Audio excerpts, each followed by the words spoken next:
हमारे और आपके लिए कही। इससे पहले कि हम वाणी में जाएंगे, उससे पहले हम अपने सुरों को परमेश्वर के हुजूर झुकाएं और प्रार्थना करें।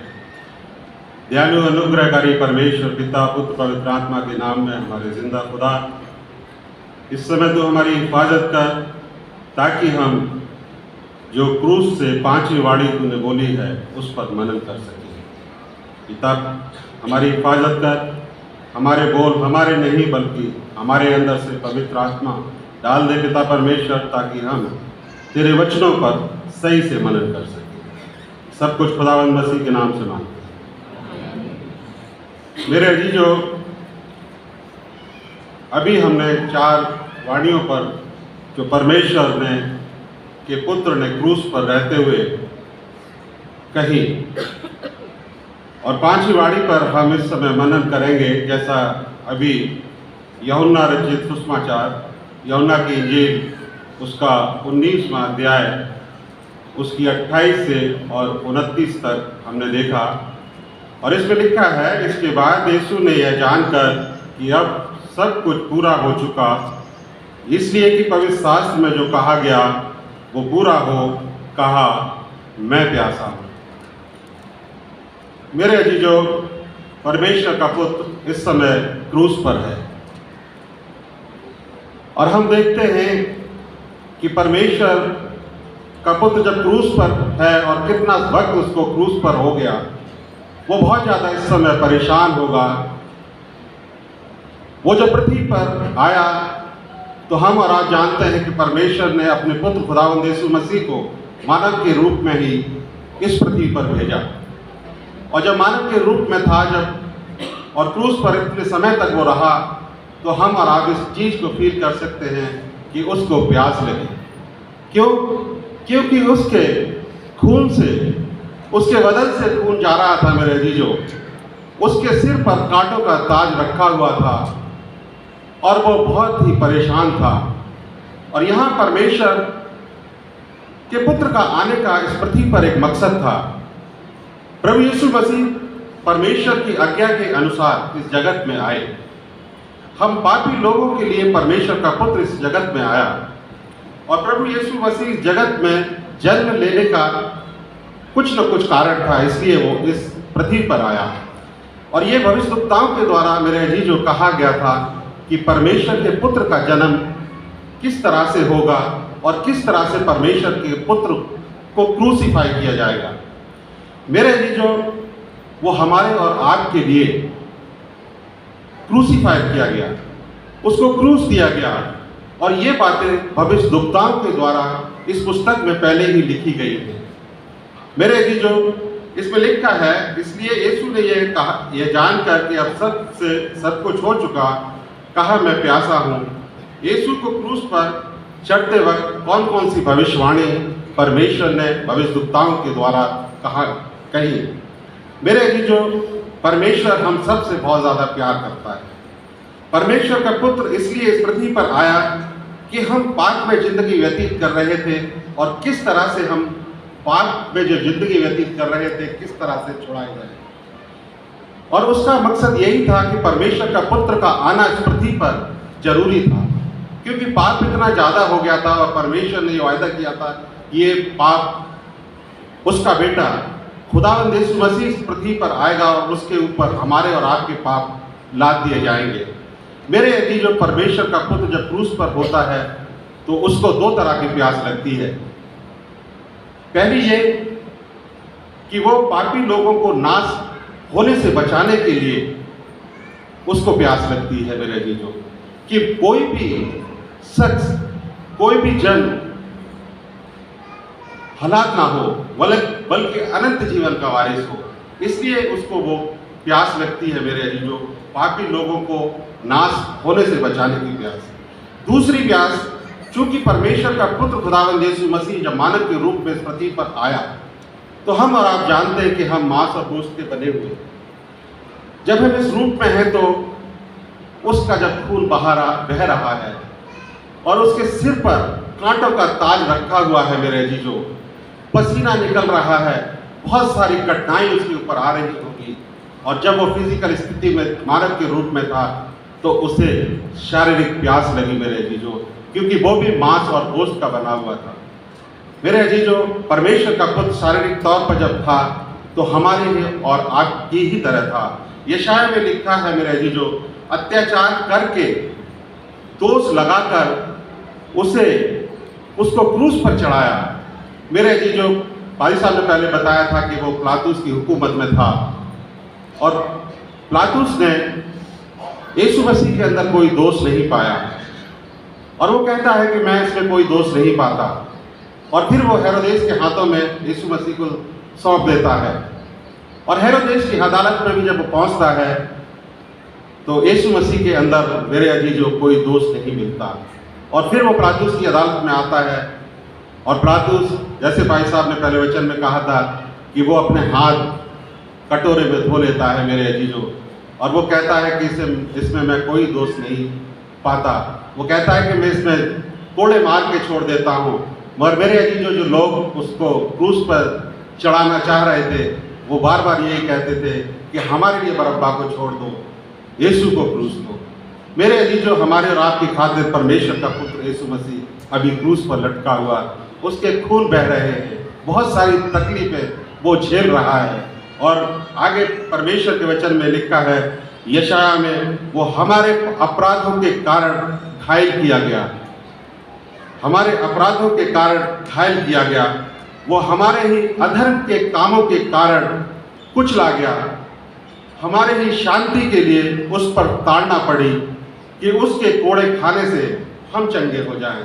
मेरे अजीजों, परमेश्वर के पुत्र ने हमारे और आपकी खातिर कोड़े सहे, और वो कोड़े हम और आप जानते हैं कि इस तरह के वो कोड़े थे जो परमेश्वर के पुत्र के ऊपर मारे जा रहे थे। जब मारते थे लोग तो उसका मांस भी उसके साथ खिंचा आ रहा था। मेरे अजीजों, परमेश्वर ने के पुत्र ने क्रूस पर रहते हुए बहुत सारी परेशानी उठाई और उसको क्रूस से ही कहता है कि मैं प्यासा हूँ। मेरे अजीजों, हमारे पापों की सजा को उठाएगा और उसके कोड़े खाने से हम चंगे होंगे। आगे के वचन में लिखा है भजन संहिता 22 और 16 में, क्योंकि कुत्तों ने मुझे घेर लिया है। मेरे अजीजों, परमेश्वर के वचन में लिखा है भजन संहिता 24 और 16 में, क्योंकि कुत्तों ने मुझे घेर लिया है, कुकर्मियों की मंडली मेरे चारों ओर मुझे घेरे हुए है। मेरे अजीजों, उस समय जब परमेश्वर के पुत्र को क्रूस पर चढ़ाया जा रहा था तो लोग बार बार उससे कह रहे थे कि इसको क्रूस दो, और वो स्वभाव जो कुत्तों का परमेश्वर के वचन में दर्शाया है, वो लिखा है कि वो उस स्वभाव के थे, लालची, चोर, डाकू लोग थे जो बार बार परमेश्वर के पुत्र को कह रहे थे कि इसको क्रूस पर चढ़ाओ मेरे अजीजों। और आगे हम देखते हैं कि पापी लोगों के और जो परमेश्वर पर विश्वास रखते थे, जब परमेश्वर को क्रूस दिया जा रहा था मेरे अजीजों, तो उसके अपने लोग वहां से चले गए थे।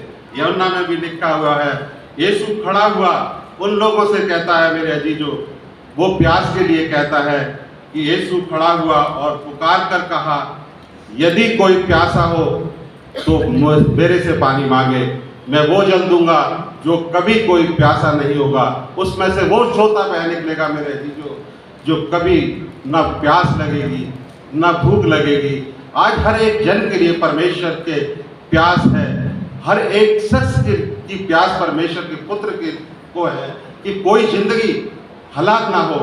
हमारी कलीसिया की उसको प्यास है कि हर बंदा हमारी कलीसिया का कोई विनाश ना हो, बल्कि हमारी कलीसिया हमेशा आगे बढ़ती जाए, ऐसा परमेश्वर सोचता है। और वो कहता है कि हमेशा परमेश्वर के वचनों में बने रहो। मेरे अजीजों, परमेश्वर कहता है कि हमारी जिंदगी दुआ में जिंदगी हो और हम हमेशा परमेश्वर के वचन को पढ़ें और दुआ में लगे रहें, ताकि जो प्यास परमेश्वर को हमारी है, हमारी ज़िंदगी को बचाने की है, वो हमारी ज़िंदगी मेरे अजीजों बचाई जा सके। उसका क्रूस पर चढ़ना व्यर्थ ना जाए, परंतु उसका मीनिंग हमारे और आपकी ज़िंदगी में अगर है तो क्रूस पर चढ़ना हमारी और आपकी ज़िंदगी के लिए सफलता है। अगर हमारी और आपकी ज़िंदगी में बदलाव नहीं है तो कितने भी बार परमेश्वर का पुत्र खुदावंद यीशु मसीह क्रूस पर चढ़ाया जाए, हमें और आपको कोई फायदा नहीं होगा। मेरे अजीजों, उसके हृदय में वो कहता है कि जो पानी मैं दूंगा वो सोता बन जाएगा। मेरे अजीजों, यीशु हमें अनंत जीवन देने के लिए इस पृथ्वी पर आया। उसमें लिखा है उसको भी हमारे और आपकी तरह मेरे अजीजों प्यास लगी। यीशु को शारीरिक प्यास लगी क्योंकि वो हड्डी और मांस का था, भजन संहिता में मेरे अजीजों लिखा हुआ है। और लोगों ने मेरे खाने के लिए इंद्रियान दिया और प्यास बुझाने के लिए मुझे सिरका पिलाया। मेरे अजीजों, हम और आप कंपैरिजन कर सकते हैं।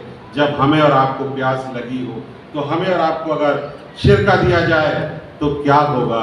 मेरे अजीजों, परमेश्वर का पुत्र कितना परेशान उस वक्त हो रहा होगा जब वो क्रूस से कह रहा है कि मैं प्यासा हूँ। मेरे अजीजों, उसको प्यास लग रही है और हम उसको सिरका दे रहे हैं। वो लोग जो क्रूस पर परमेश्वर के पुत्र को चढ़ा रहे हैं, उसे प्यास लग रही है और उसको वो सिरका दे रहे हैं। मेरे अजीजों, इसमें लिखा है, तब उन्होंने सिरके में भिगोए हुए स्पंज को जूफे पर रखकर उसके मुंह से लगाया। मेरे अजीजों, परमेश्वर ने क्रूस पर कितना दुख उठाया। किसके लिए? हमारे और आपके लिए। क्योंकि ये वचन पूरा होता है मेरे अजीजों, क्योंकि परमेश्वर की ये योजना थी कि उसका बेटा इस पृथ्वी पर किस तरह से आएगा और किस तरह से क्रूसीफाइड होगा, ये हम और आप जानते हैं। और ये परमेश्वर ने वायदा हमारे और आपके लिए किया था। आज यीशु भी हमारी उसको प्यास है मेरे अजीजों। वो किसी भी आत्मा को नाश होने से बचाने की उसको आज भी प्यास है। मेरे अजीजों, परमेश्वर अपने वचनों में आगे कहता है, एक आयत में और पढ़ूंगा आपके सामने। यूहन्ना में लिखा है, क्योंकि मैं अपनी इच्छा नहीं बल्कि परमेश्वर की इच्छा पूरी करने के लिए परमेश्वर ने इस पृथ्वी पर भेजा। और उसमें लिखा है, भेजने वाले की, क्योंकि मैं अपनी इच्छा नहीं वरन अपने भेजने वाले की इच्छा पूरी करने के लिए स्वर्ग से उतरा हूँ। और मेरी भेजने वाले की इच्छा यह है कि जो कुछ उसको उसने मुझे दिया है उसमें मैं कुछ ना रुकाऊं, परंतु उसे अंतिम दिन फिर जिला उठाऊं। मेरे अजीजों, परमेश्वर अपने पिता की इच्छा को पूरी करने आया। मेरे अजीजों, परमेश्वर यही चाहता है कि हमारी जिंदगी हमेशा परमेश्वर के योग्य बन सके और वो चाहता है कि हमारी कलीसियाएं आगे बढ़े, एक एक जन परमेश्वर के आगे आए, अंगीकार करे और वो परमेश्वर के दिए हुए वचनों को मानते हुए अपने जीवन के सफर को पूरा करे। मेरे अजीजों, जैसे परमेश्वर सामरी स्त्री से जल मांगता है मेरे अजीजों, और सामरी स्त्री कहती है कि मैं यहूदी तो किसी भी तरह का कोई व्यवहार नहीं रखते। मेरे अजीजों, परमेश्वर का पुत्र कहता है कि अगर तू मुझसे जीवन का जो जल मैं देता, वो जीवन का जल मैं तुझे देता, तो तू कभी प्यासी ना होती। मेरे अजीजों, परमेश्वर का पुत्र आज हमें और आपको जीवन का जल देने के लिए तैयार है और वो प्यास बुझाने के लिए तैयार है कि हम परमेश्वर के राज्य में किस तरह से प्रवेश करेंगे। जब भी हम प्रवेश करेंगे जब हम उसकी आज्ञाओं और विधियों को मानते हुए अपने जीवन को पूरा करेंगे। प्यारे मेरे अजीजों, जब हम अपने पापों से पश्चाताप करेंगे तभी यीशु हमें अपने लहू से साफ करेगा और हमारे पापों को क्षमा करेगा। मेरे अजीजों, परमेश्वर का यही वचन है। यीशु हम सब के पापों के उद्धार की भूख और प्यास है। मेरे अजीजों, वो धर्म की भूख है उसको। मेरे अजीजों, वो चाहता है कि हर एक जिंदगी बचाई जाए, कोई जिंदगी नाश ना हो। इसमें लिखा हुआ है, भूख और प्यास को उत्पन्न करे। परमेश्वर हमारी और आपकी भूख और प्यास को उत्पन्न करे और धर्म की राह पर चलने की सामर्थ प्रदान करे। यीशु का बलिदान हमारे और आपके लिए व्यर्थ ना जाए। मेरे ये कुर्बानी हमारे और आपके जीवन में काम आए ताकि हमारा जीवन बचाया जा सके और उसकी आज्ञाओं और विधियों को मानते हुए हम अपने जीवन के सफर को पूरा करें। इन वचनों के द्वारा खुदावंद आप सबको आशीष दे। आमीन। Thank you very much.